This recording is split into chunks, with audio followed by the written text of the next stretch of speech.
आप सभी लोग इस पवित्र पावन मंदिर में दया दुआ आशीर्वाद का प्रसाद प्राप्त कर रहे हैं। ये क्रम लगातार चल रहा है। पूज्य दादा गुरुजी महाराज, उन्होंने जो अमोलक दौलत इस संसार को देने का लक्ष्य बनाया, वैसे तो उस समय में जीवों का संस्कार इतना कमजोर था कि लोग ना तो उनको समझ पाए न जान पाए, जिससे उनके में हर आलूद दया से जगत वंचित रह गया। लेकिन ऐसा नहीं कि महापुरुषों की मेहनत वृथा और बेकार चली जाती। महापुरुष जीवों के कल्याण के लिए लगातार इस कलयुग में 700 वर्ष से परिश्रम कर रहे हैं। आज जो संत मत का, संगत का, ये दयाल मत का स्वरूप आप देख रहे हो कि करोड़ों करोड़ों नर नारी, बच्चे और बच्चियां संत मत के गुण रहस्य को थोड़ा बहुत जानने लगे, समझने लगे। ये 700 वर्षों की संतों की अपार मेहनत और परिश्रम का परिणाम है। पूज्य दादा गुरुजी महाराज का समय 500 वर्ष मेहनत करने के बाद, और जब पूज्य दादा गुरुजी महाराज संत रूप में धरती पर विराजमान थे, उन्होंने भी जीवों के लिए अपने अपने सिस्टम से, अपने अपने तौर तरीके से इनका संस्कार और भाग्य बढ़ाने का प्रयास किया। कम से कम इनको सत्संग की परख आ जाए, परमार्थ की चाह इनके दिल में उत्पन्न हो जाए। ये काल प्रभु की अंधभक्ति से बाहर निकलने के लिए तैयार हो जाए। कभी कभी पूज्य दादा गुरुजी महाराज किसी नदी और तालाब के किनारे ऐसे अपने मुख में पानी लेकर के और उसी में कुल्ली करते थे, और ये क्रम उनका घंटों चलता रहता था। साथ में रहने वाले, देखने वाले हैरान हो जाते थे कि आखिर गुरु महाराज को ये क्या है, एक एक घंटे पानी में कुल्ली करना। जब लोग उनसे पूछते थे हुजूर मौज क्या है, तब वो कहते थे आने वाले समय के लिए इन जल के जीवों को, मीन, मेढक, मछली, इनको मानव जन्म प्राप्त हो जाएगा। जब ये मनुष्य देही में आएगी तभी तो ये सत्संग का लाभ ले पाएंगे। आगे जब संत यहाँ पधारेंगे, अध्यात्मवाद का बोलबाला होगा, तब मनुष्यों की आबादी बढ़ी नजर आएगी। फिर इसको कोई रोक नहीं पाएगा। अब उस एक एक नदी और तालाब में कितने मीन, मेढक, मछली रहे होंगे। फिर गुरु महाराज चलते थे। अगर जमीन पर कहीं चींटा और चींटी और झुंड के झुंड हजारों लाखों की संख्या में अपना रास्ता बदल कर उसने उस पर अपने जूते चप्पल खड़ा ऐसे जोर से रख करके दबा देते थे। लोग कहते हैं हुजूर ये नीचे तमाम कीड़े हैं, मर जाएंगे। तो दादा गुरु महाराज कहते थे कोई नहीं मरेगा, बल्कि ये जीवात्माएं अमर हो जाएंगी। महापुरुषों के चरण जहाँ पड़ते हैं वहाँ जीव अमृत को प्राप्त हो जाते हैं। और वो ये समझाते थे कि देखो इन पर मैंने दया कर दिया, ये लाखों लाख कीड़े मकोड़े, इनको अगला जन्म मनुष्य का मिल जाएगा। और आगे गुरु महाराज की तरफ इशारा करके दादा गुरुजी महाराज कहते थे ये सब मैं आपके लिए फौज तैयार कर रहा हूँ। ये सब आपकी संगत है और जब इनका हुजूम आपके पास एक बार ही टूटेगा, ये संत मत इतना विस्तार में जाएगा कि ये भीड़ संभालना मुश्किल हो जाएगा। और ये चीज धीरे धीरे हम आप इस वर्तमान समय में देख रहे, इसके लिए कितना संघर्ष, कितना परिश्रम और मेहनत महापुरुषों को रेगुलर लगातार 700 वर्ष तक करना पड़ा। साहब कबीर के युग और जमाने से लेकर कई पीढ़ियां बीतते हुए ये जय गुरुदेव मिशन खड़ा हुआ।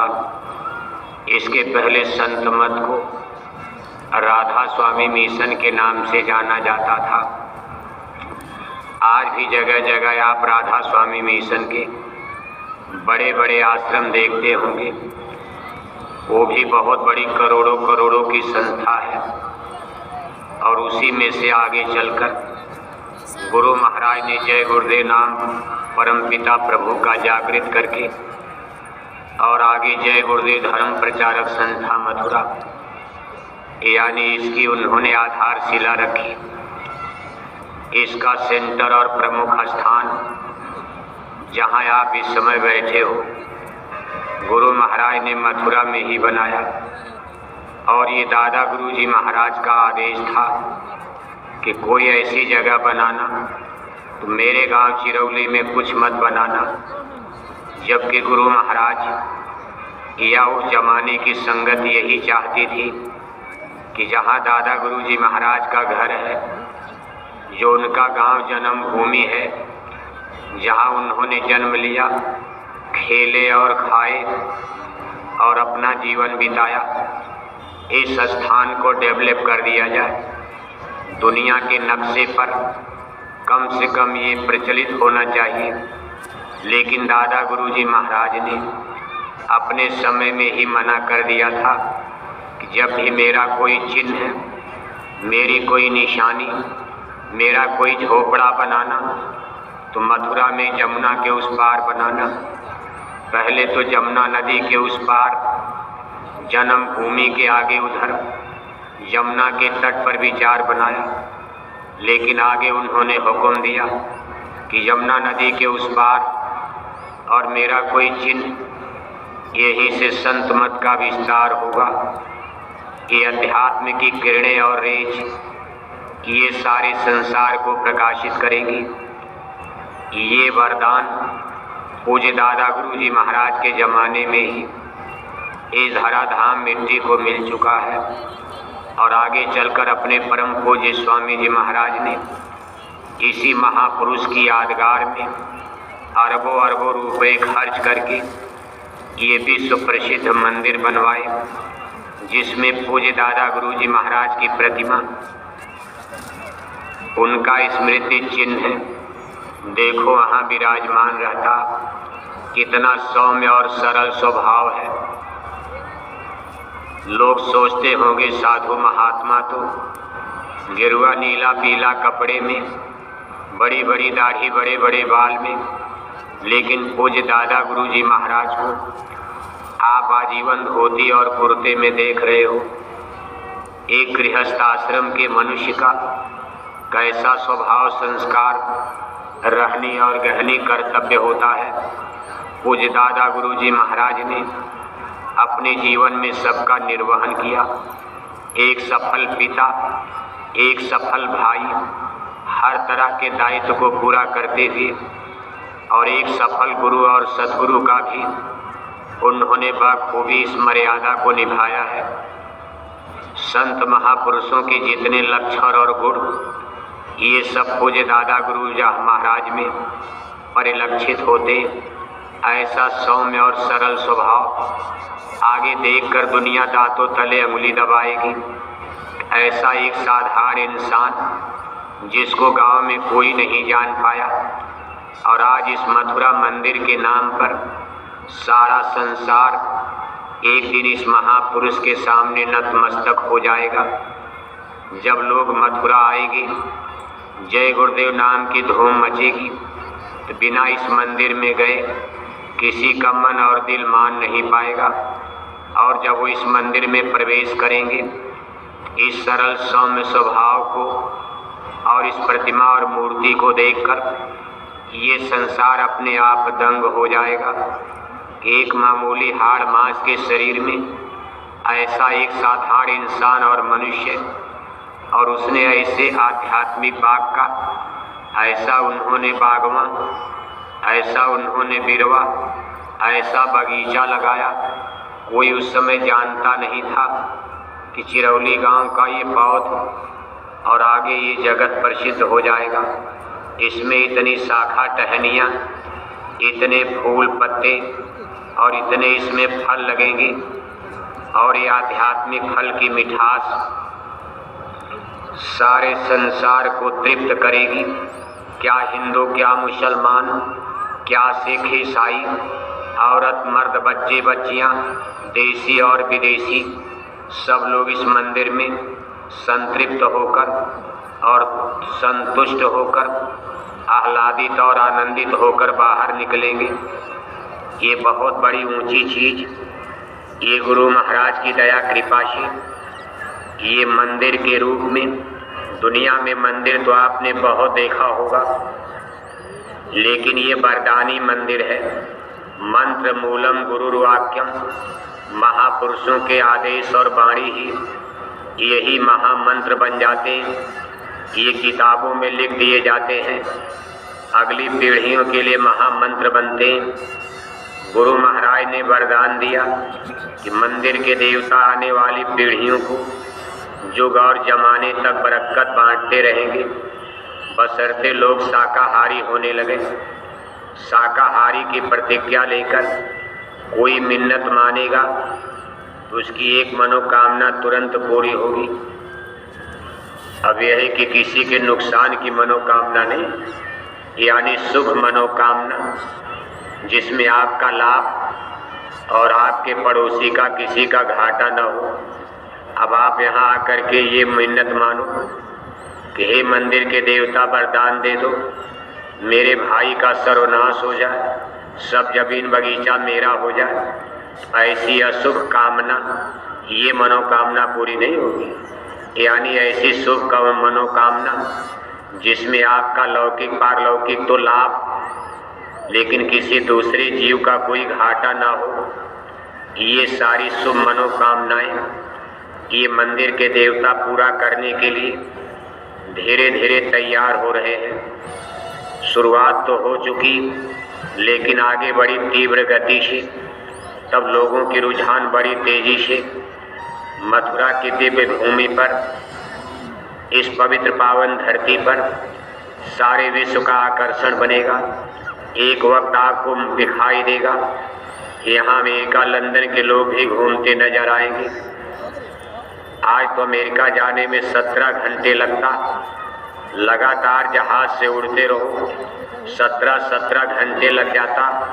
लेकिन अब साइंस और विज्ञान के लोग कहते हैं ऐसे जहाज बनाने की तैयारी है जो 1 घंटे में 8000 किलोमीटर या 10-12 हजार किलोमीटर की रफ्तार से उड़ेगा। अब आप अगर ऐसे जहाज दुनिया में बन जाते, अभी जो जहाज आप देखते हो ये प्रायः 300-400, बहुत हुआ तो 500 किलोमीटर की रफ्तार से ये उड़ान भरते। फिर भी अमेरिका जाने में 16-17 घंटे, जब रेगुलर लगातार उड़ान भरी जाती। अगर बीच में तो एक स्टॉप हो जाता, ये समय ज़्यादा लग सकता। लेकिन जब 8-10 हजार किलोमीटर की रफ्तार से उड़ने वाले जहाज अपने भारत देश में भी दिखाई देने लगेंगे। इस मथुरा से बम्बई की दूरी 1250 किलोमीटर है। आप अंदाज़ा लगाओ, इतनी तेज रफ्तार का जहाज अगर दिल्ली से उड़े तो मथुरा, दिल्ली और बम्बई की दूरी सीधे, दिल्ली से बम्बई की दूरी तब आपके बीच में 1400 किलोमीटर बनती है। अब 8000 किलोमीटर प्रति घंटा 1400 किलोमीटर दूरी तय करने में यानी 15 मिनट भी नहीं लगेगा। इधर जहाज उड़ा नहीं और तब तक बम्बई पहुंच जाएगा। इसलिए ये जहाज दूर की यात्रा के लिए लंदन जाना हो, अमेरिका जाना हो या कोई और दूरी में जाना हो, लेकिन भारत देश में कश्मीर से लेकर कन्याकुमारी ये दूरी तय करने में कुछ मिनट लगेगा। और जब ऐसा समय आ जाएगा तब लोग जहाज से यहाँ उतरने लगेंगे। गुरु महाराज की ये वाणी है कि वह पावन भूमि बनेगी, ये संसार का आध्यात्मिक केंद्र बनने जा रहा। यहीं से भारत को विश्व गुरु का गौरव फिर मिलने वाला है। लोग यहाँ जहाज से बैठकर आएंगे, यहाँ सत्संग सुनेंगे और भोजन के समय अमेरिका फिर पहुँच जाएंगे। कहने का कुल मतलब ये है, ये बातें तो अभी जमाने को गप नजर आती। अभी तो हमको आपको जो मिशन दिया जा रहा कि आप वेजिटेरियन यानी लोगों को शाकाहारी बनाने के लिए अभी इतनी ऊंची उड़ान, इतनी बात करने का, इसको दुनिया के लोग अभी कब समझ जाएंगे कि भाई मथुरा का इतना गौरव गरिमा, वो भी मथुरा में इतने बड़े बड़े मंदिर हैं, स्वयं भगवान श्री कृष्ण की जन्मभूमि है, लेकिन इसी भूमि को क्यों कहा जा रहा, ये चीज़ तो थोड़े दिन के बाद समझ में आएगी। क्योंकि जब लोग अध्यात्म बात को, इस साइंस ऑफ सोल की महत्ता को, इसमें की महिमा को समझने लगेंगे और भौतिकवाद से थोड़ा ऊब जाएंगे। जैसे कोई चीज़ बराबर खाते खाते आदमी को कब्ज हो जाता, ज़्यादा दस्त और उल्टी होने लगती, तब उसका टेस्ट बिगड़ जाता और उसको दूसरी चीज़ खाने की इच्छा होती। कोई चीज़ एक ही बार देखते देखते आदमी उससे से उठता, तब वो दूसरी तरफ उसकी दौड़ मचती है। इसी तरह वर्तमान भौतिकवाद बड़ी आशा और उम्मीद से मानव जाति ने इसको स्थापित किया कि भौतिकवाद का विस्तार होगा।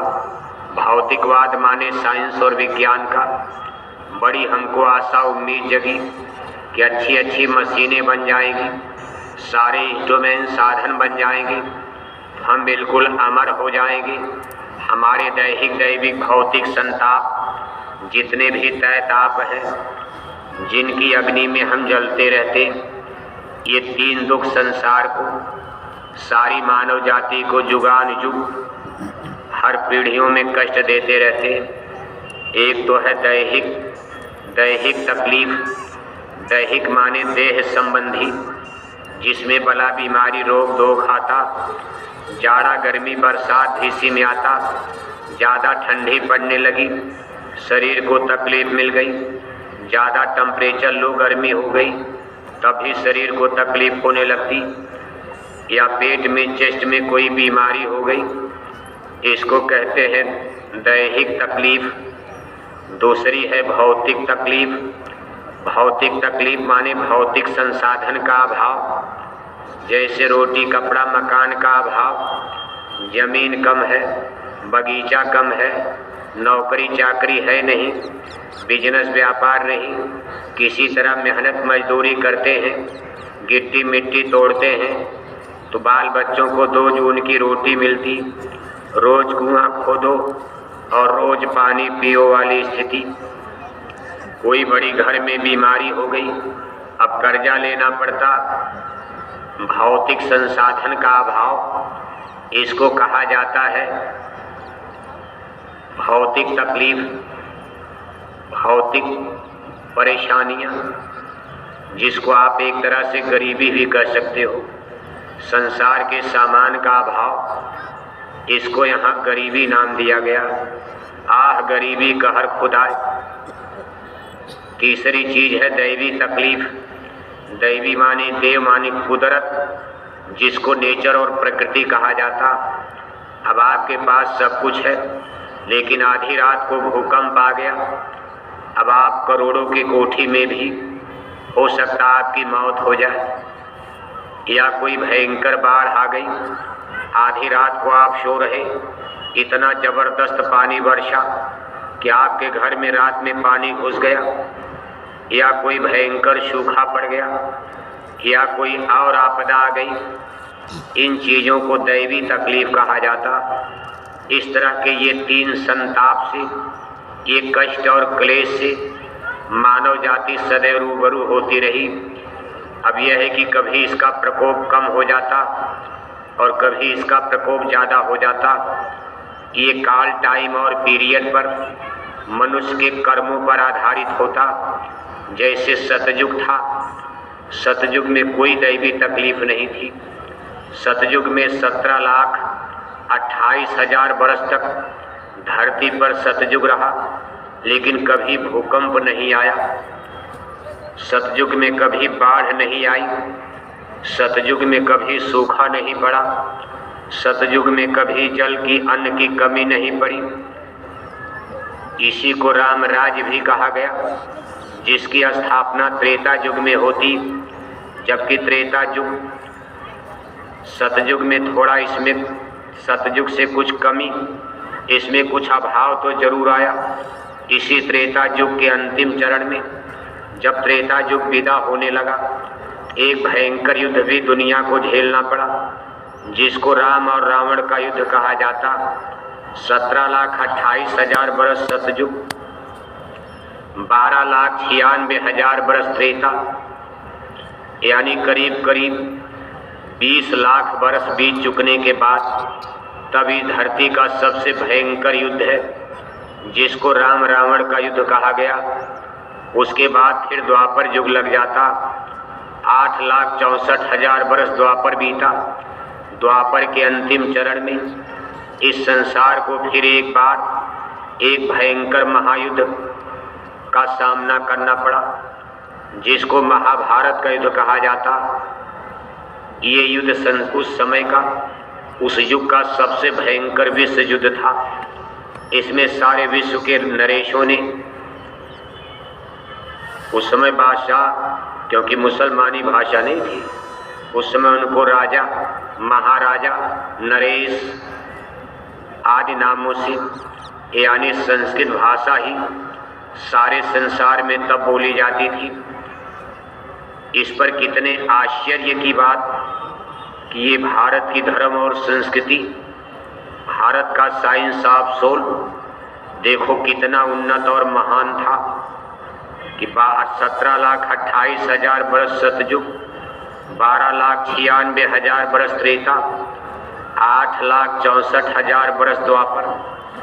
जब सबको आप एक में जोड़ोगे तो करीब 39 लाख बरस बनता। 39 लाख बरस तक इस धरती की एक भाषा, जिसको देवनागरी भाषा, देव भाषा संस्कृत कहा जाता, और एक ही धर्म, वैदिक धर्म पर ये सारा जगत और संसार 39 लाख बरस तक सफ़र कर गया। हमारी कितनी पीढ़ियां बीती होंगी, इसका भी अंदाज़ा लगा लो। 18 लाख, 17,28,000 बरस सतयुग में उस समय आदमी की उम्र 1 लाख बरस हुआ करती थी। एक पीढ़ी को बीतने में 1 लाख बरस, तो 17,28,000 बरस में मानव जाति की कितनी पीढ़ियां बीती होंगी। अब गणित तो सब जानते हो थोड़ा, क्यों हवाई जहाज कहाँ गए। 17,28,000 बरस सतयुग, और एक पीढ़ी को जन्मने मरने में 1 लाख बरस लगता था। अब आज से गणित लगाओगे तब तो फिर अनगिनत हो जाएगा। लेकिन उस समय का, अब ये सब देखो पौराणिक कथानक में, जब आध्यात्मिक इतिहास थोड़ा आप समझोगे, जानोगे, और नहीं भी जानोगे तो गुरु महाराज ने आपको सब जना दिया। अब आपको कोई किताब पढ़ने की आवश्यकता नहीं, बस पढ़ा करो तो गुरु महाराज की किताब। पहले तो अमर संदेश स्वधर्म शाकाहारी, अब वो किताबें ब्रीफ हो गई हैं, बड़ी पुरानी हो गई, उनके पन्ने फटने लगे। तो देखो अपने मथुरा दरबार से दूरदर्शी आवाज़ के नाम पर गुरु महाराज के पुराने सत्संग अब संकलित किए जा रहे, और इसका वार्षिक बंडल, यानी इसको वार्षिक के रूप में, यानी किताब बनाया जा रहा। 12 महीने का जोड़कर एक बुक और एक किताब के रूप में ये आपके हाथों में अब पहुंचाई जाएगी। इसको आप पढ़ो। इसमें पूरी रामायण है, पूरी गीता है। गुरु महाराज ने 60 बरस सत्संग सुनाया। अब सत्संग की किताब तो बन नहीं पाएगी, क्योंकि बहुत से सत्संग छूट गए, न टेप कर पाए लोग। जैसे गुरु महाराज ने खरगोन में क्या कहा, गुरु महाराज ने कर्नाटक के बेलगांव में क्या कहा, गुरु महाराज ने पंजाब में अमृतसर में क्या बोला, हर जगह तो टेप रिकॉर्ड। उस समय मोबाइल, कंप्यूटर, इंटरनेट नहीं था। ये सब चीज़ें तो सन 80 के बाद प्रकाश में आई हैं। तो बहुत से सत्संग छूट गए, तो वचन कहीं टेप नहीं हो पाए। फिर भी बहुत प्रयास किया है लोगों ने, और उन लोगों को बहुत बहुत धन्यवाद है। और वो लोग किताब बनाकर और इस संसार से कितने लोग चले भी गए। बहुत लंबा इतिहास अपने मिशन का है। उन महान पुण्यात्माओं को बहुत बहुत धन्यवाद है कि कितने लोग इस संसार को छोड़ गए, लेकिन अपने मिशन को कितनी बड़ी चीज़ दे गए। और अब ये उन्हीं किताबों को, चूँकि उनके पन्ने पुराने हो गए, चींटी दीमक खा रहे हैं और पन्ने फटने का डर है, इसलिए इसका नया संकलन दूरदर्शी आवाज़ के नाम पर शाकाहारी, अमर संदेश और स्वधर्म पत्रिकाओं से, यानी गुरु महाराज के सत्संग छांट छांट करके अब बारी बारी से और ये किताबों के रूप में, आगे वार्षिक रूप का 12-12 महीने की पत्रिका एक में जोड़कर किताब बनाई जा रही है, जिससे आप इसको खरीद सको और लोगों को इसको समझा सको। आगे इसको दुनिया खोजेगी, क्योंकि बड़ी गूढ़ बातें गुरु महाराज ने कुछ कही हैं। ये जो चीज़ें आपको सुनाई बताई जाती हैं, अब कोई वेद भागवत नहीं, ये सब गुरु महाराज के वचन वाणी में कहीं न कहीं, किसी न किसी कोने में, किसी न किसी सत्संग में, किसी न किसी साल में आ चुका। चूँकि अब पूरा 60 साल का सत्संग तो न तो कहीं मिल पाएगा और न कोई पढ़ पाता, लेकिन जो कुछ सुना गया, समझा गया, जो गुरु महाराज ने सिखाया पढ़ाया, उसी के अनुसार आपको समझाया जाता। गुरु महाराज के वचन वाणी के मुताबिक सतयुग में आदमी की उम्र 1 लाख बरस होती थी। यही आदमी जो आप बैठे हो, यही हाड़ मांस का शरीर, सतयुग में 1 लाख बरस, यानी एक पीढ़ी को बीतने में 1 लाख बरस का समय लगता था। आदमी इस संसार में रहते रहते आज तो आप 60 बरस में, 70 बरस में ऊब जाते हो और आत्महत्या करने की बात सोचने लगते हो। कितने लोग अपनी ज़िंदगी में 50 साल में ही उब जाते हैं और कहते भाई हम आत्महत्या कर लेंगे, जहर खा लेंगे, फांसी लगा लेंगे। और किसी बूढ़ी को अगर बहू ने जोर से डांट दिया, बस हो गई, अब जहर खा लेंगे। बेटे ने बाप को कुछ कह दिया कि अब बाप ने बेटे को कुछ कह दिया, बेटा परीक्षा में फेल हो जाता है और बाप ने डांट दिया, सब पैसा बर्बाद कर दिया, तूने ये कर दिया, वो कर दिया, बस रात में फांसी लगा लिया। लेकिन उस समय आदमी 1 लाख बरस और शरीर से स्वस्थ, कोई बीमारी नहीं। उस समय कोई सब सुंदर, सब निरुग शरीरा, सब सुंदर, सब निरोग, यानी सतयुग के टाइम पीरियड का, उस समय का जो सोशल सिस्टम, पॉलिटिकल सिस्टम, या फिर हमारा फैमिली सिस्टम, पारिवारिक व्यवस्था, सामाजिक व्यवस्था और उस समय की राजनीतिक व्यवस्था, राजा प्रजा सतयुग में यानी प्रकट हो चुके थे। राजा प्रजा का भाव काल ब्रह्म पुरुष ने जीवों को भरमाने के लिए, देखो रजोगुण कुछ लोगों में प्रचंड रूप में भरकर इस संसार में जन्म दे दिया। इसलिए उस जमाने में राजा को ईश्वर का प्रतिनिधि कहा जाता, और इसमें कोई गलत भी नहीं है, क्योंकि हर आदमी राजा नहीं बन सकता। चाहे डेमोक्रेसी आ गई, चाहे प्रजातंत्र आ गया, अब आप कहो हमको लोग ज़्यादा वोट दे देंगे, हम राजा बन जाएंगे, लेकिन वोट देने वालों की बुद्धि अगर आपके प्रारब्ध संस्कार में नहीं है तो मोहर लगाते लगाते उनका दिमाग अंदर में बदल जाता। बाहर से हल्ला मचता है अब कि ये राजा बनेंगे, लेकिन जब रिजल्ट आता है तो राजा कोई और बन जाता। तब लोग हल्ला मचाते हैं कि बेईमानी हो गई। कोई कहता बेईमानी हो गई, उधर लोग हल्ला मचाते हैं कि मशीन में चोरी हो गई, कि मशीन गड़बड़ है, मशीन शॉर्ट मत डालो।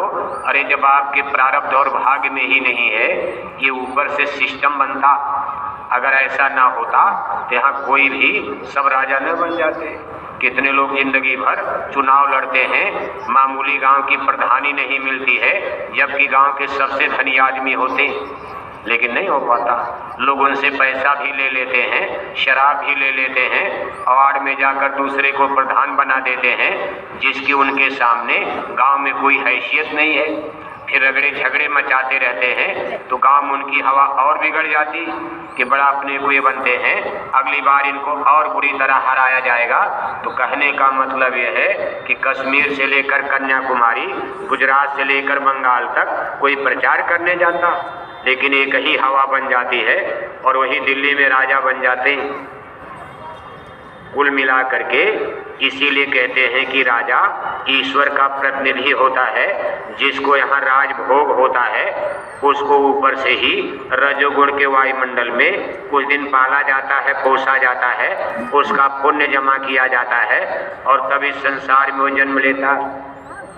ऐसे थोड़ा कोई राजा बन जाएगा, कोई हंसी मजाक तो है नहीं। इसी तरह से हर चीज़ों का सिस्टम होता।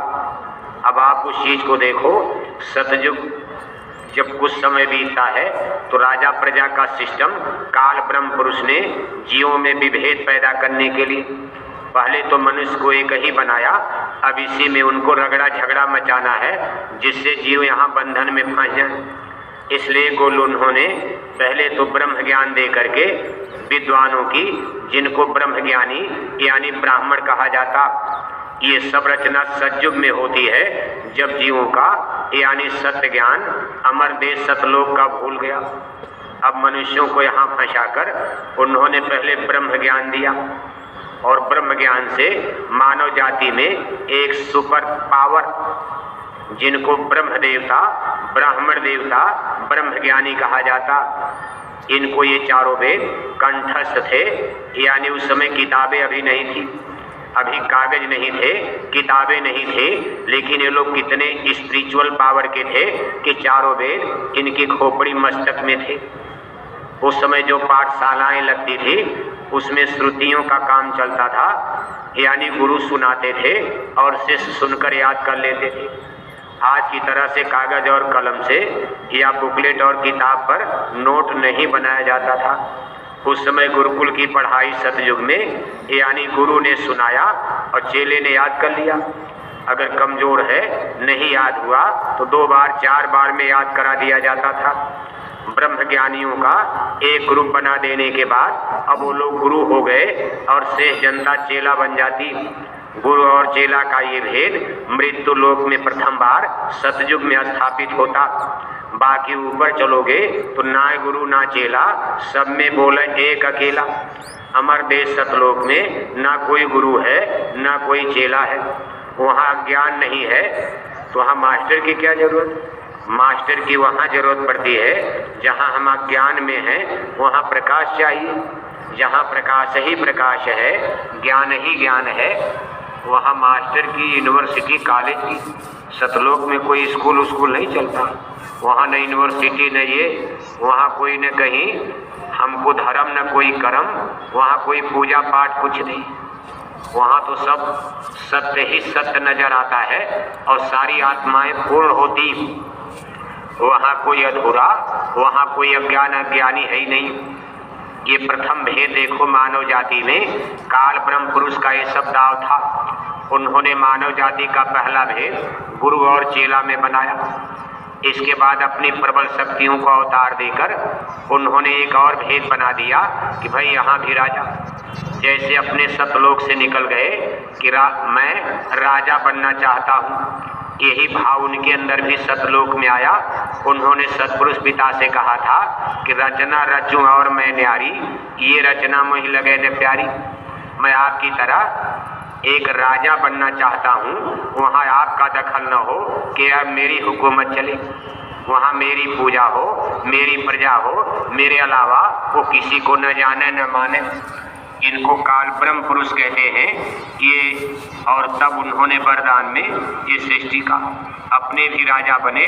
यहाँ जीवों को भरमाने के लिए उन्होंने दूसरा खेल सिस्टम बनाया।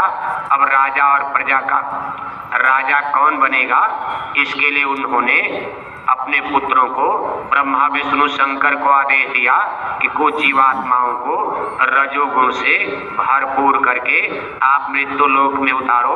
उनके अंदर ऐसी बुद्धि हो, ऐसा बाहुबल हो कि मनुष्यों पर यानी हावी हो जाए। ये स्वयं धरती पर पैदा किए गए वही नरेश कहे गए। राजतंत्र में राजा और प्रजा, अब मनुष्य में ग्रुप बनना शुरू हो गया। फिर इसके बाद ये सतयुग, लेकिन उस समय के राजा भी बड़े ही न्यायिक और धार्मिक। सतयुग, त्रेता, द्वापर और कलयुग करीब 39 लाख बरस तक मानव जाति में यानी प्योर वेजिटेरियन इनकी पूरी मेजॉरिटी रही। ये सिद्धांत चलता रहा कि मनुष्य को मांस नहीं खाना चाहिए, लेकिन इन्होंने कुछ आत्माओं को अपनी ही प्रेरणा से तमोगुण के वातावरण में उनके अंदर तमोगुण भर करके मृत्यु लोक में जन्म दे दिया। और आगे चलकर मानव जाति में एक बिगाड़ आया। कुछ लोग मति भ्रष्ट हो गए और मांस खाना प्रारंभ कर दिया। अब मानव जाति में एक और डिवाइडेशन, एक और डिस्ट्रीब्यूशन, बंटवारा प्रारंभ हो गया। मानव जाति दो भागों में बट गई, एक दानव और एक मानव। इस धरती का प्रथम युद्ध है दानव और मानव में ही लड़ा गया। दानव और मानव, दानव का मतलब जो मांस खाने लगे, भक्ष खाने लगे, धर्म से चित होने लगे, उनकी बुद्धि मारी गई, मति भ्रष्ट और पथ भ्रष्ट हो गए, धर्म और अध्यात्म से बिल्कुल अलग हो गए। और मानव माने जो थोड़ा दैवी गुणों से संपन्न थे, शीलवान थे, आचारवान थे, धर्मी थे। अब ये धर्म और अधर्म का, यही राम और रावण का युद्ध होता है। इसमें मंदिर मस्जिद का झगड़ा नहीं, राम रावण का युद्ध है। हिंदू और मुसलमान का, अमीर और गरीब का नहीं, राम रावण का युद्ध है। इसीलिए धर्म और अधर्म का युद्ध कहा गया। इस तरह से धरती पर जो प्रथम युद्ध होते हैं मनुष्य और मनुष्यों के बीच में, अभी राजपाट के लिए नहीं, अभी दानव और मानव का युद्ध है, धरती पर प्रारंभ होता है। इसको आप कभी कभी टेलीविजन के पर्दे पर भी सृष्टि की रचना का विस्तार हमारे विद्वानों ने बड़ी मेहनत करके रामायण, महाभारत और भी पौराणिक कथानक का टेलीविजन पर उन्होंने सीरियल बनाया है। लेकिन विद्वान उस गहराई पर नहीं पहुंच पाते हैं। उनको जो थोड़े से संसाधन 18 पुराण 6 शास्त्र में, जिसमें बहुत सा बदल दिया गया। जब विदेशी आक्रांताओं ने आगे चलकर भारत पर आक्रमण किया तो बहुत सी किताबों को जला दिया गया या सिंधु नदी या गंगा जमुना में फेंक करके उसको समाप्त कर दिया गया। अगर त्रेता द्वापर सतयुग उस समय के सारे इतिहास हमको लिपिबद्ध है, किताबों के रूप में प्राप्त हो जाते, आज भारत की ये दुर्दशा न होती। इसलिए इतिहासकारों ने इन सारी चीजों को काट डाला। उन्होंने त्रेता द्वापर और सतयुग की धारणा इसको बिल्कुल पीछे कर दिया। जो हिस्ट्री में बच्चों को पढ़ाया जाता है उसमें तो सीधे कहते कुछ नहीं, राम और कृष्ण का यानी त्रेता द्वापर का भारतीय इतिहास की किताबों में भी कोई महत्वपूर्ण यानी वर्णन नहीं किया जाता। इसकी शुरुआत सिंधु घाटी की सभ्यता, उसके पहले पाषाण युग, ये लोग जंगल में रहते थे और नंगे रहते थे और फिर पत्थर से शिकार करते थे। यहीं से शुरुआत करके और ये सीधे ला करके और इसमें खड़े हो जाते हैं और भारत पर आक्रमण करवाना शुरू कर देते। इतिहास की किताबों में जो रिटन हिस्ट्री है केवल 5000 वर्षों की मिलती। और यहाँ 5000 वर्ष पहले इस भारत की धरती पर कुरुक्षेत्र मैदान में एक शानदार है और भयंकर युद्ध है जिसको महाभारत कहा जाता है। देखो लड़ा जा रहा। इस महाभारत युद्ध में ऐसे ऐसे आयुध, ऐसे ऐसे हथियारों का वर्णन आता है। ऐसे बाण मार दिया, एक से सहस, सहस से लाखन, अर्जुन लगे सिंधु को पाटन। अब ये उसको मामूली बाण समझते हैं कि ये जैसे जंगल में शिकारी बाण चलाता है, लग गया एक हिरन मर जाएगा, नहीं लगा कोई नहीं मरेगा। लेकिन उस समय का इतिहास जो पौराणिक कथानक बताता है, एक से सहस, सहस से लाखन, अर्जुन लगे सिंध को पाटन। एक बाण अर्जुन ने छोड़ा, थोड़ी दूर जा करके 1000 बाण बन गया। थोड़ी दूर और आगे जाता है 1 लाख बन जाता है, आगे थोड़ा जाता है तो 10 लाख बन जाता है। अब ये कितना शक्तिशाली खतरनाक आयुध, इसके आगे तो परमाणु बम भी फेल माना जाएगा। ये बात सिद्ध करती है कि आज के 5000 वर्ष पहले द्वापर युग में भारतवंशियों को अणुबम और परमाणु बम का, एटॉमिक थियरी का पूरा ज्ञान था। वो तत्व के सबसे छोटे अवयव अणु और परमाणु के बारे में, एलिमेंट और तत्व के बारे में 5000 साल पहले भारत के हमारे पूर्वजों को हर तरह से ज्ञान था। ऐसे ऐसे बाण उन लोगों के पास थे, एक बार छोड़ देते तो धरती के सारे समुद्र में एक बार में आग लग जाती। और ये बाण स्वयं भीष्म पितामह के पास थे, एक बार मार देते तो सूरज की गतियां रुक जाती।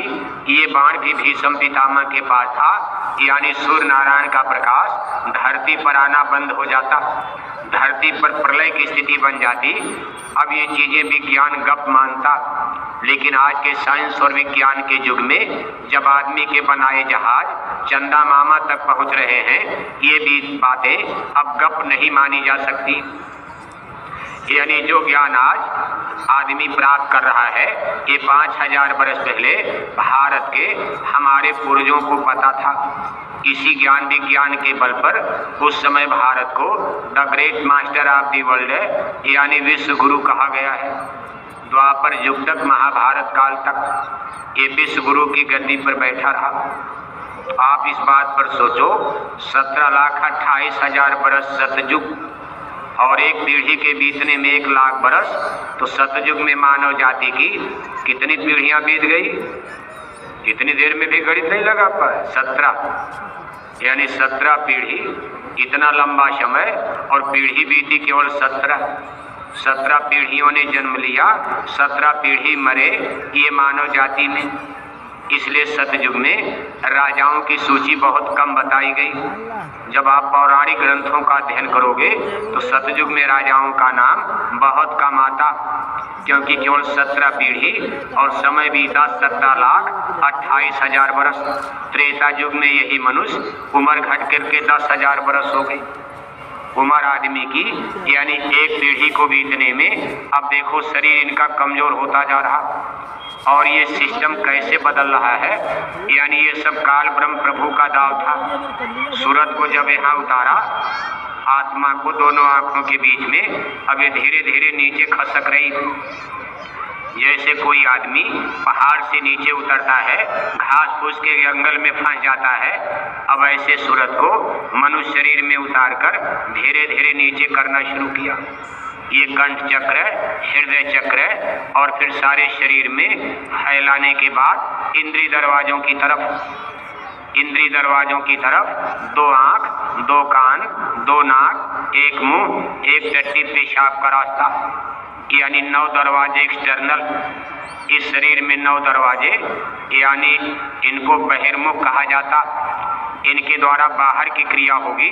अब इन्हीं दरवाजों से चूंकि आत्मा अंदर अंदर उतारी गई, और एक 10वां दरवाजा शरीर में है, इसी के द्वारा जीवात्मा को इस शरीर में प्रवेश कराया गया। जैसे कोई पिंजड़ा है, किसी पक्षी को शिकारी फंसाया और पिंजड़े में डाल दिया, अगर पिंजड़े का मुंह खुला रहेगा तब तो पक्षी उड़ जाएगा, इसलिए पिंजड़े पर ढक्कन लगाना जरूरी। अब यहाँ जीवात्मा को किया, ऊपर उन्होंने ढक्कन भी लगा दिया, और तब नीचे ये 9 दरवाजे।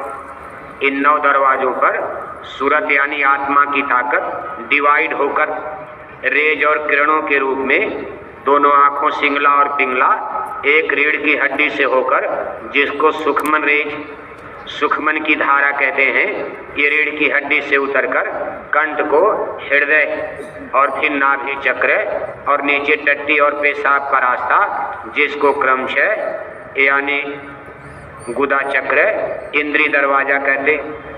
यहाँ तक आसानी से इन सुखमनधार रीढ़ की हड्डी से उतर गई।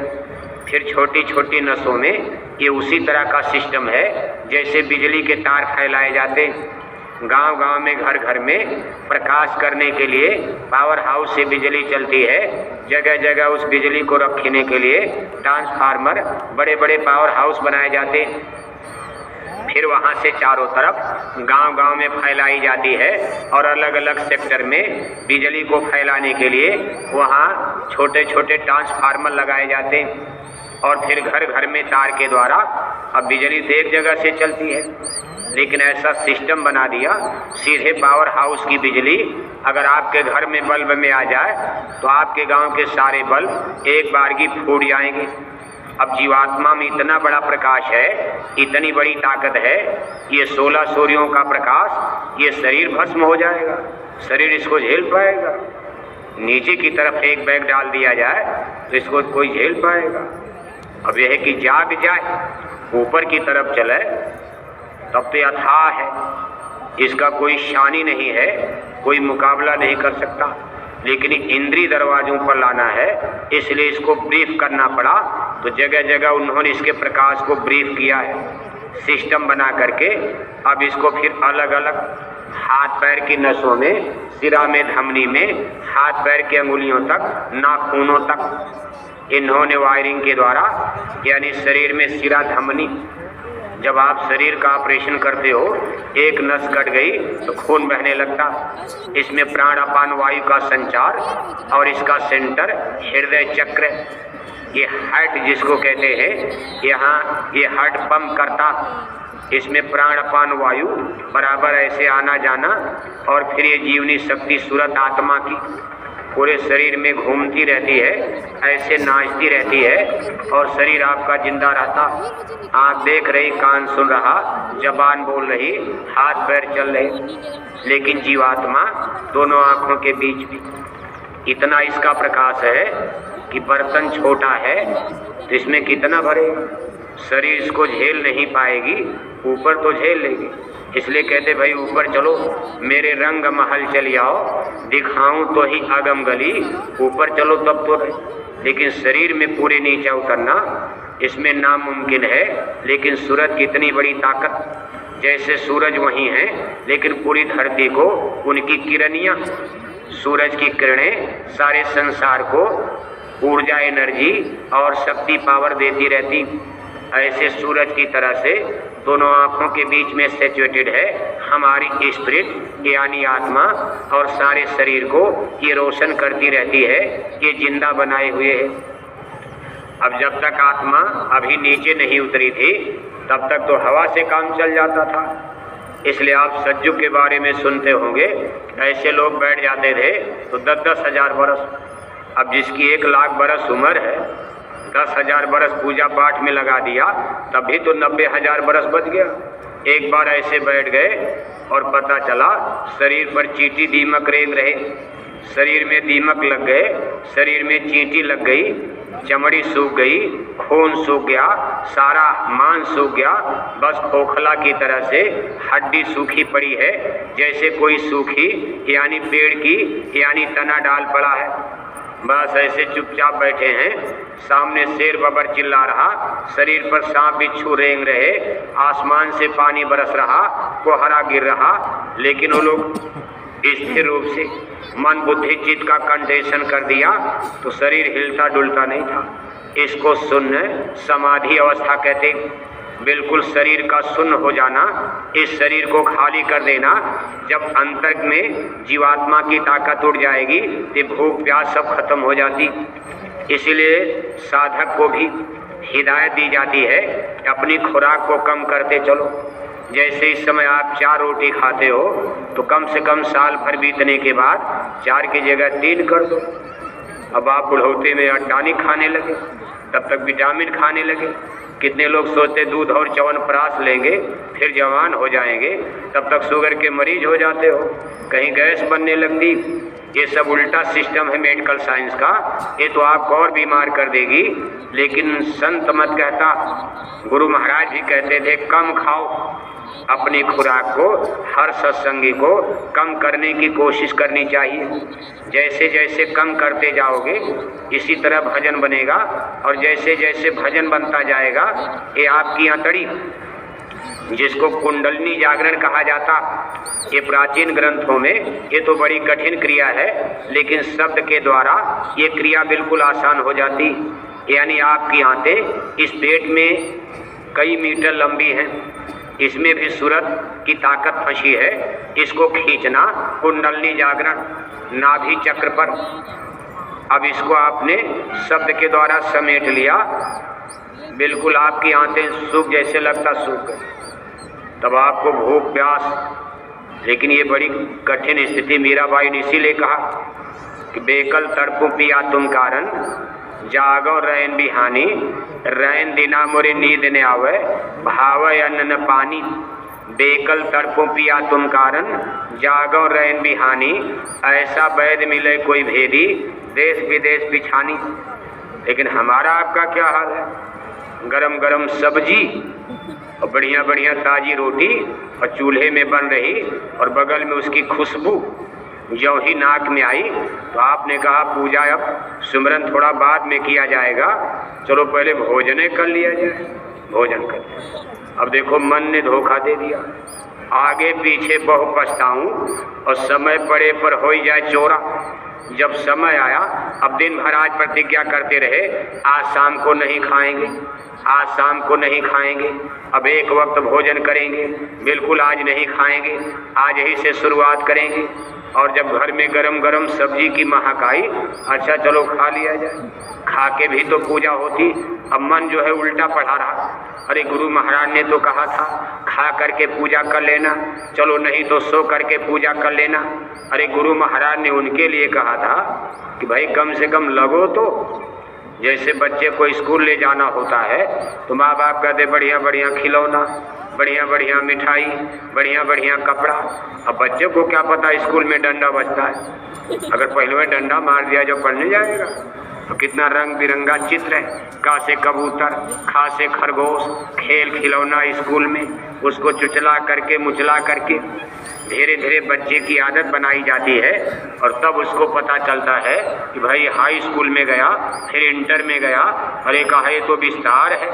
वो तो सोचता था बस इसी तरह का से कबूतर, खा से खरगोश। जैसे जैसे आगे बढ़ता है तो पता चलता है कि ज्ञान का कोई अनंत नहीं, इस ज्ञान का कोई अंत नहीं है, छूट ने अधिक अधिक रुझाई।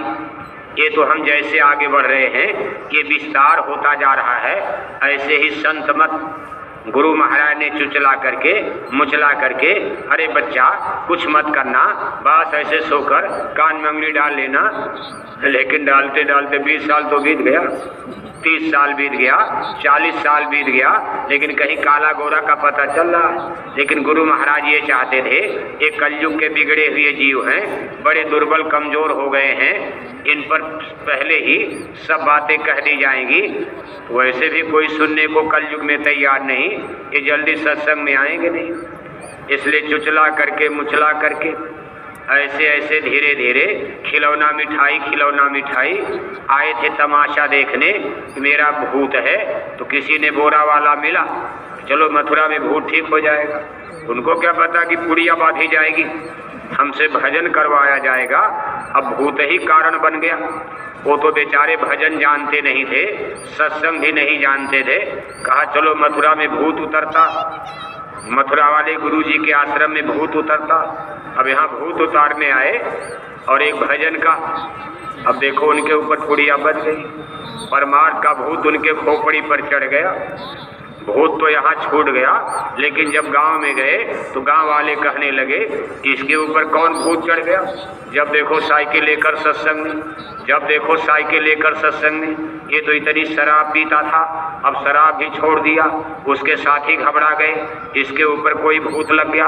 घर वाले घबरा गए, इतना पैसा सत्संग में, जब देखो सत्संग में, खेती छोड़ दिया, बाड़ी छोड़ दिया, दुकान बंद करके सत्संग में। तो घर वाले भी घबरा गए, भूत लग गया, सब घबरा गए, पागल हो गया। तो शुरू में तो कुछ दिन पागल, ऐसा रास्ता साल 2 साल तो बिल्कुल पागल ही बना दिया। धीरे धीरे स्थिति बनती है, ठंडा होता है और फिर इधर भी लगता है, क्योंकि गुरु महाराज जानते हैं विकार अभी गठरी भारी है। अब उसमें तो आदमी ये सोचता है बस साल भर में सर्टिफिकेट मिल जाएगी, इसलिए साल भर जम करके साल 2 साल खूब सेवा, खूब भक्ति और खूब भजन और फिर एक वो टाइम भोजन, सब नियम सिद्धांत बना लिया। 2 साल के बाद उसको पता चला कि जहाँ से चला था अभी वही पड़ा है। उसको अपनी कमी नजर आती है कि काम उसी तरह क्रोध, लोभ, मोह, अहंकार, बैर, ईर्ष्या, निंदा, चुगली, ये जो मन माया की सारी गिल्टी है, ये तो ज्यों की त्यों पड़ी है। ये तो सब बाहर का केवल दिखावा दिखावा था। कपट भक्ति तेरे काम न आवे, सुन प्यारे तू कर भक्ति। कब ये तो बिल्कुल कपट की, दिखावे की, यानी धोखे की भक्ति थी। असली चीज अभी कहाँ मिलेगी, लेकिन एक चस्का तो लगा। लेकिन अब उसको गुरु महाराज ने बैलेंस किया अपनी दया कृपा से कि देख इतना भाग मत, तू बैलेंस होकर चल, लोक भी बना और परलोक भी बना। गुरु महाराज ने दोनों को, सबको दोनों दीन के लिए शिक्षा दिया। अपने सत्संग में बराबर कहते थे कि दोनों दीन को लेकर चलोगे तो जीवन लाइफ आपका बैलेंस रहेगा, न इधर घाटा न इधर घाटा। एक तरफा मत हो जाना कि दिन रात केवल सत्संग में और दिन रात केवल घर में। जब घर में लगे तो घर के हो गए और सत्संग में लगे सत्संग के हो गए। ऐसे लोग डावाडोल रहते। इसमें बैलेंस लाइफ यानी कछुआ चाल, सनई सनई धीरे धीरे प्रगति होती है और ये कई जन्मों का खेल है। एक जन्म का ही सवाल नहीं है, इसका कोटा 4 जन्मों का बताया गया।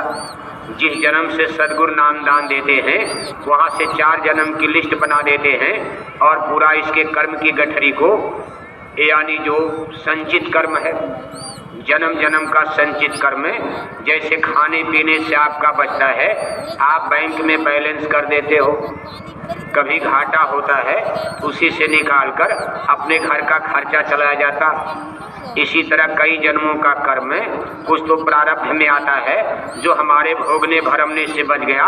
मान लो मौत आ गई, हम उसको पाप उनको नहीं भोग पाए तो खत्म नहीं हो जाएगा, वो हमारे खाते में बैलेंस कर दिया जाता। इस तरह यह तन दुर्लभ तुमने पाया, कोटि जन्म भटका जब खाया। अब करोड़ों जन्म में गाय बैल कुत्ता बिल्ला उसमें तो नहीं, लेकिन इसमें हजारों जन्म मनुष्य के भी मिले होंगे। अब इसी लाखों लाख हजारों हजार बार मानव जीवन और जन्म का अपना किया हुआ कर्म अब ये संचित, उसी में से समय आने पर अगले जन्म में ये निकाल कर बैलेंस दिया जाता है। तब ये प्रारब्ध है, इसी को भाग्य कहा जाता। भाग्य माने हिस्सा, भाग्य माने किस्मत, तकदीर, हिस्सा।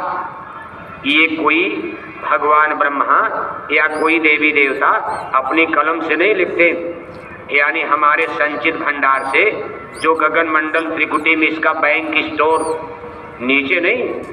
इसलिए भगवान कृष्ण ने कहा था, अर्जुन कर्मों की गति बड़ी विचित्र है, इसको जोगी जन के अलावा कोई जान नहीं पाता।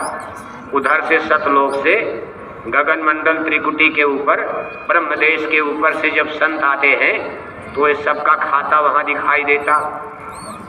जिन सुरतों को नाम दान देना है, जिनको भाव सागर से पार करना है, उस स्टोर में, बैंक में सबके कर्मों पर यानी सब सुरतों पर मोहर लगी रहती। जैसे मोबाइल नंबर होता है, एक नंबर इधर कर दिया तो घंटी कहीं और बजती, एक अंक आपने इधर कर दिया घंटी कहीं और बजने लगती है। ऐसे यहाँ तो सब मनुष्य हैं। अब इस भीड़ में आप अपने आदमी को जल्दी नहीं पहचान पाते हो, इसलिए वहाँ से सब सुरतें जितनी सतलोक से भेजी गई है सबका अलग अलग कोड नंबर है। ये कोड नंबर गगन मंडल त्रिकुटी में, जहाँ जन्म मरण सहज दल कमल में, काल ब्रह्म पुरुष के देश में और गगन मंडल त्रिकुटी में हर जगह हर जीवात्माओं का चार्ट रहता, कोई कागज पर नहीं। ऐसी बड़ी बड़ी मशीनें हैं, यहाँ तो आदमी सरकारें गणना नहीं कर पाती। और उसी में गाय भी है, बैल कुत्ता बिल्ला, कितनी जीवात्मा इस समय कहाँ हैं, ये सब फोटो और फिल्म बराबर वहाँ दिखाई पड़ती। क्योंकि संत सद्गुरु उधर से उतरते हैं, ये सब लेखा जोखा देखते। इसीलिए इस मृत्यु लोक में जब वो जन्म लेते हैं और जिसको अपनी शरण में लगाते हैं, फिर उसको अपने अंडर में करते, अपने अधिकार में ले लेते हैं और सावधान करते हैं कि मैं जो कहूँ वही करना, अपने मन से मत करना। सतगुरु कहे करो तुम सोई, मन के कहे करो मत कोई। अपने से करोगे ये कर्म कानून में जाएगा और तुम्हारे ऊपर इसका बदला देना पड़ेगा और ये अनंत तक चलता रहेगा। अगर अनजान में कर्म करते जाओगे, पाप करोगे तब भी जन्म होगा भोगने के लिए, और पुण्य करोगे तब भी परिणाम भोगने के लिए, शुभ लाभ भोगने के लिए जन्म होता रहेगा। तो ये कर्मों का सिलसिला खत्म नहीं होगा। और जब तक कर्मों का सिलसिला लेना देना कर्म कर्जा नहीं जाएगा, तब तक जन्म मरण की श्रृंखला अटूट रहेगी, अनवरत रेगुलर ये चलता रहेगा। इसलिए कहते हैं कि मैं आपके कर्मों को देख कर आया हूँ और मैं उसी अनुसार आपको आदेश हुक्म देता रहूँगा कि कर्म से ही कर्म को काटो। कोई दूसरा सिस्टम नहीं है। जैसे लोहे को लोहे से काटा जाता, पानी की मारी हुई फसल फिर पानी से जिंदा की जाती है, फिर उसको पानी की जरूरत पड़ती। इसी तरह जीवों के कर्म यानी कर्म से ही भुगतान कराया जाता है। ये संतों का नियम होता। इसलिए जब यहाँ वो अवतार लेते हैं तो साथ संगत जब खड़ी करते हैं तो लोगों को दरबार से हुक्म देते, और उस हुक्म के द्वारा अब एक एक जीव को अलग अलग तो बैठा करके इस करोड़ों की संगत में बताया नहीं जाएगा। ऐसा कोई सामूहिक जड़ी बूटी दवा बनाकर बस उसका आर्डर जारी कर देते हैं और कहते भाई इसको करना, इसको करोगे तो आपके ये कर्म जो पिछले जन्म के हैं, जो प्रारब्ध बन गए, संचित कर्म तो को भस्म कर देते। जिस दिन नामदान देते हैं, ये 5 नाम का नामदान, उस दिन देखो इस स्टोर में जो संचित कर्मों का भारी हिमालय पहाड़ की तरह से जमाव है, उसमें सद्गुरु आग लगा देते। यानी संचित कर्म जो कितने युग और जन्म तक जन्म मरण का कारण बनते, उसको उन्होंने भस्म कर दिया। अब बच गया प्रारब्ध कर्म, जिसको लेकर आप यहाँ जन्म लेते हो। प्रारब्ध कर्म के भुगतान में भी कुछ दुख और सुख, इसको भी समाप्त कर सकते हैं। लेकिन अगर प्रारब्ध कर्म समाप्त हो जाएगा तो आपकी शरीर नष्ट हो जाएगी, मनुष्य का जीवन ही समाप्त हो जाएगा। क्योंकि हर श्वास श्वास पर ये कर्म आगे बढ़ाते। क्या दुख भोगना है, क्या सुख भोगना है, किस दिन कौन सी सुख, किस दिन कौन सा दुख, ये प्रारब्ध कर्म कहा जाता। दूसरे एक खतरा और रहता है कि हमसे नए कर्म न बन जाए। नए कर्म को संतों की भाषा में क्रियामान कर्म कहा जाता।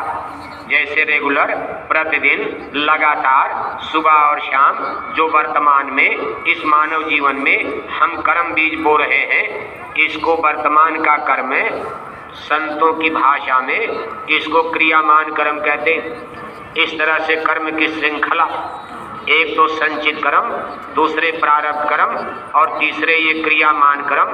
जैसे इस समय आप सत्संग सुन रहे हो, ये वर्तमान का आपका क्रियामान। लेकिन इसमें कितने कर्म आपके कट जाएंगे इतने समय में। जब आप सत्संग के बाहर रहते, कोई झूठ बोलता, कोई धोखा देता, कोई ईर्ष्या करता, कोई निंदा में लगा रहता, कोई चुगली में लगा रहता। यहाँ अपने डेरे में भी बैठकर आप यही कुछ कोई भजन हर समय करते। आप मान लो सत्संग न होता, आपसे कहा जाए डेरा में रहो, और जो लोग डेरा में हैं आराम से खा करके सो रहे होंगे, और वो आपसे तो ये कह दिए हम यहीं से सुनेंगे, हम यहीं से सत्संग सुनेंगे, और अभी जाओगे या तो दिल्ली लखनऊ हो रहा होगा। दिल्ली में ये जीत रहा, लखनऊ में ये जीत रहा। जैसे दिल्ली लखनऊ सबकी जेब में रखा है, हर आदमी दिल्ली लखनऊ की बात। कितना समय लोगों का सुबह शाम दिल्ली लखनऊ दिल्ली लखनऊ दिल्ली लखनऊ। और जब तक दिल्ली लखनऊ से लोग उबेगे नहीं, तब तक सज्जू कैसे आएगा। अब देखो सत्संगी भी इसी में परेशान रहते हैं, दिल्ली लखनऊ ये जीत रहा, ये हार रहा, और डेरा तंबू में यहाँ सत्संग हो रहा, वो दिल्ली लखनऊ चल रहा। या तो खूब नाक तक भोजन करके घर भो नींद ले रहे होंगे। जब आप इधर से जाओगे, अरे कहोगे भाई आप सत्संग में, अरे थोड़ा नींद आ गई, हम यहीं से सुन रहे थे, अभी भी थोड़ा सा बस झपकी आ गई, नींद आ गई, पूरी बात हमने सुना है। कहोगे क्या बताओ जरा, अरे कहेंगे क्या बताएं, याद होता है, सत्संग याद होता, इतना बोल देते हैं, इतना सुना दिया जाता, कुछ पता ही नहीं चलता क्या हो गया। तो मूल चीज ये, अब देखो ये 3 तरह के कर्म, अब आपका ये क्रियामान कर्म कितने बड़े पापों से, यानी वर्तमान में कोई आपसे भूल चूक न होने पाए, इसलिए ज़्यादा से ज़्यादा समय परमार्थ में, जैसे जब आप भजन में बैठोगे तो कम से कम कितने बुरे पाप कर्म, गांव में रगड़ा हो रहा, झगड़ा हो रहा, और उस समय आप सिमरन करने लगे तो कितनी गुनाहों से बच जाओगे। या काफिला में चले गए, कहीं प्रचार में चले गए, सदगुरु के दरबार में सेवा में आ गए, तो आपके ये क्रियामान कर्म, अब इसमें चेंजिज, इसमें बदलाव, अपने आप तब्दीली आने लगती है और भाग्य पलटा खाने लगता। यानी भाग्य बदलने का, हाथ की रेखा बदलने का ये सिस्टम इस मृत्यु लोक में केवल संतों के पास होता। इसको स्वयं विधाता भी नहीं बदल सकते, जिनको ब्रह्मा पुरुष कहा जाता है, जो हमारी शरीर के निर्माण कर्ता माने जाते हैं। और लोग कहते भाई भगवान ब्रह्मा छठी रात को उन्होंने भाग्य लिख दिया। छठी रात का मतलब ये देखो, छठा चक्र, 5 चक्र नीचे है, यानी गुदा चक्र टट्टी का रास्ता, लिंग चक्र पेशाब का रास्ता, ये नाभि चक्र आपके पेट में, फिर हृदय चक्र, 5वां कंठ चक्र, और ये छठा चक्र, यानी दोनों आंखों की सीधी गणित है। 5 चक्र नीचे कंठ चक्र का, और 5 के बाद 6 आता है छठा चक्र, इसको आज्ञा चक्र भी कहते हैं। ये दोनों आंखों के बीच में यही हमारी स्पिरिट को सिचुएटेड किया है, जिसको जीवात्मा कहते हैं, यही ला करके इसको बैठाया गया इस छठे चक्र पर। छठी रात का मतलब छठे चक्र पर भगवान ब्रह्मा ने छठी रात को, जो विधाता ने और भगवान ब्रह्मा ने भाग्य में लिख दिया, तो लोग कहते भाई विधि का लेख कौन मिटा सकता। ब्रह्मा जी क्या करते हैं, बस वही संचित कर्मों से और भंडार से थोड़ा निकाल कर ये सब लेखा जोखा चलता, ये नहीं कैसे उठा लिया।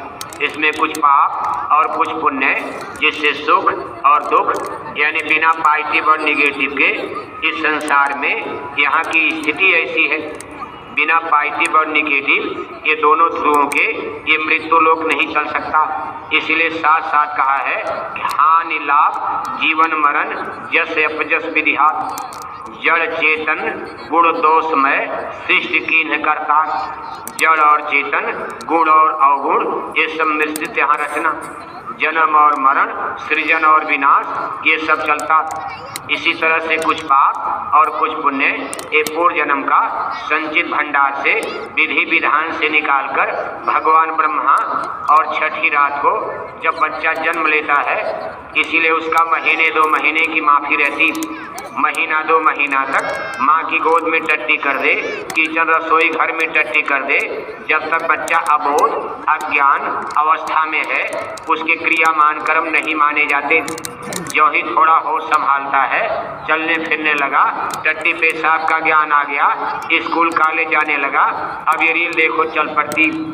अब ये क्रियामान कर्म, अब जो यहाँ प्रारब्ध रखा हुआ है, जैसे कैसेट, आपने कोई कैसेट बनाकर और टेप रिकॉर्ड मशीन में डाल दिया, अगर आपने फिल्मी गाना भरा है तो भजन नहीं सुन सकते हो, और अगर आपने उसमें भजन भर दिया है, बटन दबाओगे तो फिल्मी गाना नहीं आएगा। जैसी आपने कैसेट भर दिया, बस वही कैसेट बजने लगेगी।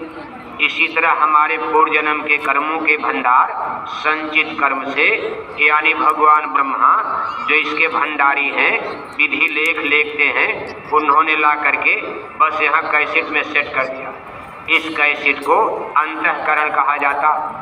यहाँ जीवात्मा के राउंड सर्किल में चतुष्दल कमल, अंतःकरण चतुष अंतःकरण, मन बुद्धि चित्त अहंकार जैसे रेडियस होता परिधि, जीवात्मा के चारों तरफ एक गोल चक्कर रेडियस है और इस पर 4 पॉइंट बने हैं, एक पर मन, एक पर बुद्धि, एक पर चित्त, एक पर अंतःकरण अहंकार। इसमें बराबर मोशन होता रहता, जैसे धरती सूरज के चारों तरफ ऐसे ही इस पर मोशन होता, कंपन होता है।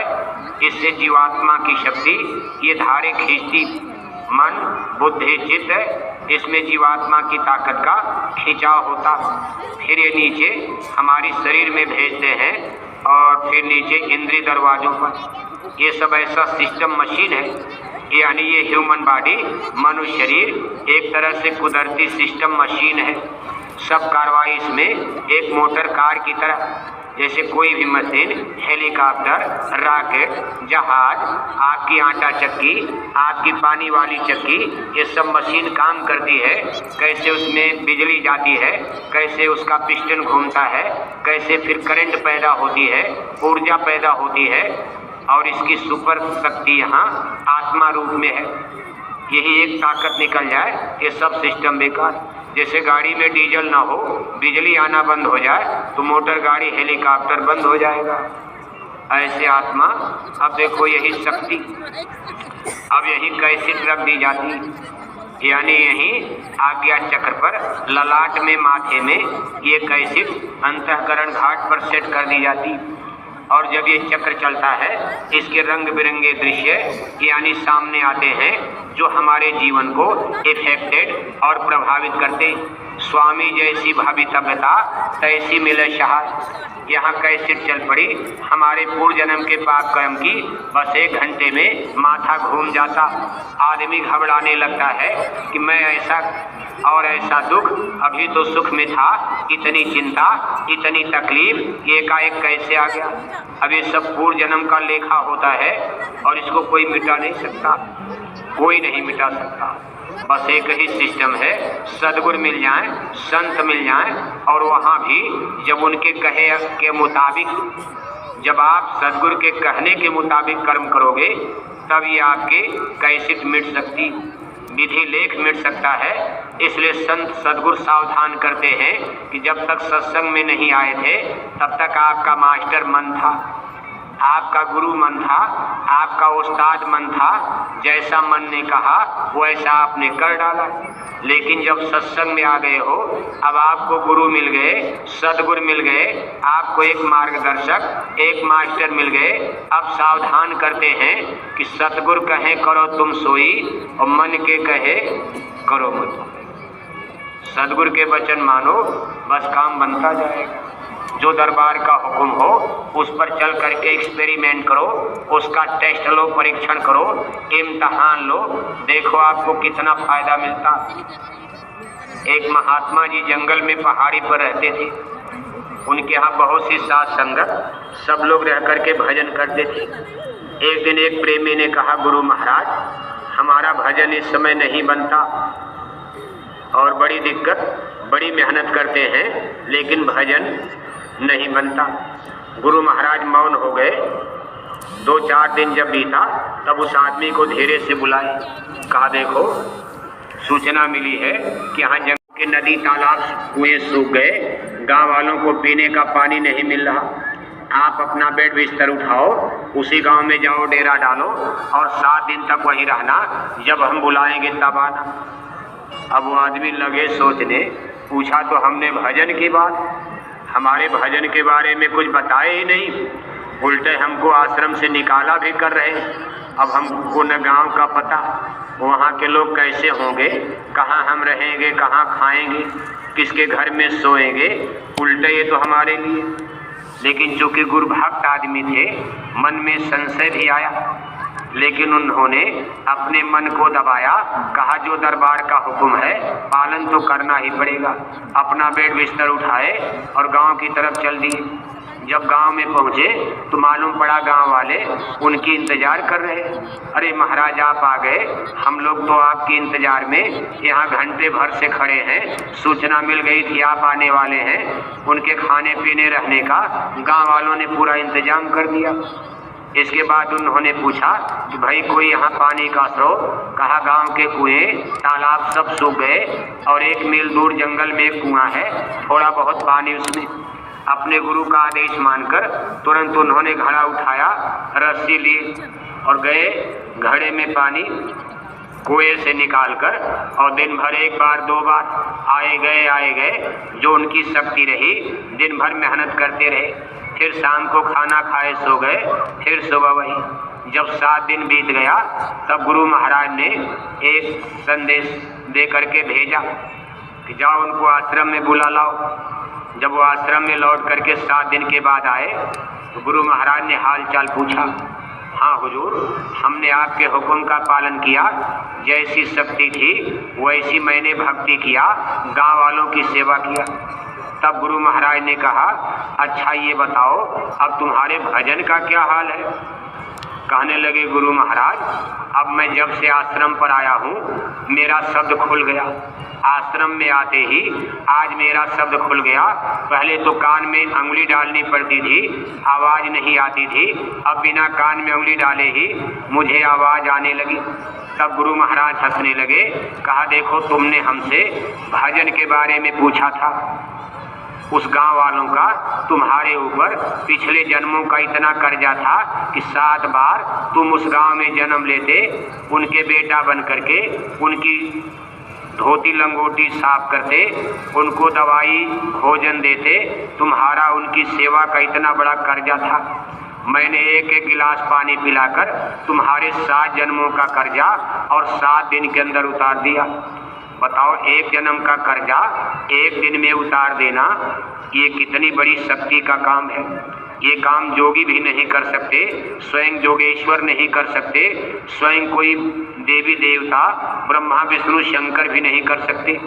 अगर कोई भगवान शंकर का भक्त यहाँ बैठकर सत्संग सुन रहा हो तो आप नाराज मत होना इस चीज़ पर, चूँकि समय नहीं तो आपको और विस्तार से बता दिया जाता। लेकिन धीरे धीरे सत्संग में आते जाते रहोगे तो ब्रह्मा की, विष्णु की, शक्ति की और इनके पिता काल ब्रह्म व्यापक ब्रह्म निरंजन की, इन लोगों की स्थिति और शक्ति हैसियत संतों के सामने क्या है, इसका सॉल्यूशन, इसका एक्सप्लेनेशन, इसका विश्लेषण, अर्थ और भावार्थ धीरे धीरे सनई बहुत काल जब कर सत्संगा तब हुई है सब संशय भंगा। 7 जन्म का कर्जा और 1-1 गिलास पानी पिलाकर और 7 दिन के अंदर उतरवा देना, ये सिवाय संत सदगुरु के, ऐसी सुप्रीम पावर के, कुल मालिक महाप्रभु के अलावा इस ब्रह्मांड में किसी भी शक्ति के बस का काम नहीं। 9 करोड़ दुर्गा, 10 करोड़ शंभु, 33 करोड़ देवता ऐसे झक मारते रहते हैं। जो जीव संत शरण में पहुंच गया, काल ब्रह्म निरंजन भी ऐसे फक होकर देखते रहते हैं और सद्गुरु लेकर निकल गए। जिनके निकलने की संभावना नहीं थी और काल के चक्र में फंसे थे, काल उस समय और घबरा जाते हैं और हड़बड़ाते हैं कि भाई ये तो चला जा रहा। लेकिन सद्गुरु का जीव अब उनका वश नहीं है कि दरवाजा रोक दे, दरवाजा उनको खोलना ही है। कहा मोह बिलो कि राम मुस्काही, बेहसत तुरंत गयो मुख माही। बड़ा कठिन ताला उन्होंने लगा रखा है, उस दरवाजे को उनका मुंह बताया गया, जिसको काल का मुंह कहते हैं। लोग कहते काल के गाल में चले जाओगे वहीं से रास्ता जाता, कोई आगे बागे से इधर उधर से रास्ता होता तो दाएं बाएं से बहुत ऋषि मुनि निकल जाते। एक ही दरवाजा बनाया, एक ही रास्ता बनाया और जो मुख में प्रवेश करता है उसको चबा जाते, निगल जाते हैं। लक्ष्य जीविए निस्दिन खाई, महाया परबल काल कसाई। लेकिन जब संत जीव जाते हैं तो मुस्करा देते हैं और मुंह खुल जाता है। कहा मोह बिलोक राम मुस्काही, बेहसत तुरंत गयो मुख माही। उधर माँ सुने अंडजराया, उधर माने उस तरफ। अब इस तरफ से निकल करके जब ब्रह्मांड के दूसरे हिस्से में पहुंचे, कहते उधर माँ सुने अंडजराया, देखो वह ब्रह्मांड निकाया। अनेक विचित्र विचित्र रचना, बड़े बड़े मंडल और लोग उधर नजर आते हैं। जीव देख करके तृप्त होने लगता हो, इतने दिन बीत गए, हम कहाँ भूल भरम में दिल्ली, लखनऊ, बम्बई, बंगलोर, हैदराबाद और फिर मथुरा, अयोध्या, काशी, हरिद्वार, गंगा जमुना तीर्थ मूरत कंकड़ पत्थर में पड़े थे, रचना तो इधर है। हमारा देश तो ये जा रहा और इधर चलना है, आगे कितना अच्छा होगा। हौसला बढ़ता जाता है, प्रसन्नता बढ़ती जाती है और तब जीव सद्गुरु के साथ आगे बढ़ने के लिए पहले तो थोड़ा बुरा लगता है कि हमको कहाँ ले जा रहे हैं, ये मेरा संसार छूटेगा, ये छूट जाएगा, ये छूट जाएगा। लेकिन उधर चलने के बाद जब इस रहस्य का पता चलता है तब जीव प्रसन्न होने लगता। इसलिए प्रेमी भाई बहनों, परम भाग्यशाली हो, इतनी बड़ी चीज आपको मिल गई। ये साइंस ऑफ सोल, आध्यात्मिक चेतन पराविद्या आज संसार में कोई नहीं जानता। गुरु महाराज का धर्म और अध्यात्म ये संसार के जीव भटक गए, हिंदू भटक गए, मुसलमान भटक गए, सिख ईसाई जैनी पारसी बौद्धिस्ट है, कोई किताब में भटक गया, कोई गंगा जमुना के पानी में भटक गया, कोई हिमालय सतपुड़ा के पहाड़ में भटक गया और कोई आम जामुन पीपल के पेड़ में भटक गया, कोई बकरी मारने में लग गया, कोई मुर्गी का वध करने लगा, कोई गाय का वध करने को पूजा मानने लगा। इस तरह से दोनों जने रहिया भुलाई गई ले भाई। दोनों जने का मतलब हिंदू भी भटक गए, मुसलमान भी भटक गए। ये साहब कबीर की वाणी है, कहा दोनों जने रहिया भुलाई गई ले भाई। नदी किनारे गैया मर गए, मछली चुन चुन खाई, वह मछरिया हिंदू खैले, वह मछरिया हिंदू खैले, कहाँ गई हिंदू आई। नदी किनारे सुअरा मर गए, मछली चुन चुन खाई, वह मछरिया तुर के खैले, कहाँ गए तुरकाई। दोनों जने रहिया बिगाड़ी देहले भाई। ये 700 वर्ष पहले साहब कबीर ने मुसलमानी राज में ललकारा था, जब दिल्ली में लोधी वंश के सिकंदर लोधी का राज था, तो विरोध तो होना ही था। अब संतों का वो समय तो बहुत विरोध में ही बीत गया, क्योंकि बिल्कुल अजीब गजब की चीज थी तो सही, लेकिन दुनिया वालों के लिए एक नई चीज थी, क्योंकि सब लोग उससे भूल गए थे। सब लोग उधर से यानी बेसुध हो चुके थे। सूरत देश अपना बिशराना, अपना घर अपना वतन सब लोग भूले थे। इसलिए बड़ी दया कृपा गुरु महाराज ने करके उस महाप्रभु ने देखो इतना बड़ा संगत का विस्तार किया। और आज हमारे पूज हुजूर महाराज जी, गुरु महाराज सन 2012 में उनके शरीर त्याग के बाद जितनी मुस्तैदी के साथ पूज हुजूर महाराज जी ने कमान संभाली, इतने बड़े मिशन का ये नेतृत्व करना, इसको संचालित करना, उस समय में देखो कितना सस्पेंस, कितना संशय और कितना भ्रम बना हुआ था। लोग तमाम प्रकार की दुविधा में थे, कब संगत टूट जाएगी, मथुरा बर्बाद हो जाएगा, कोई संभाल नहीं पाएगा। महाराज जी तो छोटे हैं, अभी बिल्कुल बालक और बच्चे हैं, ये क्या संभाल पाएंगे। बहुत आपको विश्वास दिया गया, भरोसा दिया गया, ऐसा शंका मत करो, ये गुरु महाराज की बगिया है, इसको काल और ब्रह्म भी महाकाल भी नहीं उजाड़ सकते। खैर स्थिति धीरे धीरे स्पष्ट होती जा रही है और आज आपकी भीड़ को देखकर लग रहा है कि अब आपके अंदर से संशय के बादल धीरे धीरे छंटने लगे। बड़ी मेहनत से आपको बुलाया गया, उस समय तो सब भाग गए। जिस समय संकट आया था गुरु महाराज के शरीर त्याग के बाद, तो पूरा जिला का जिला गायब। और जब कहा गया मथुरा चलोगे, न्योता लेके तो हम ही आए थे, सबसे पहले तो हम ही घूम रहे थे, चलो भाई मथुरा चलो।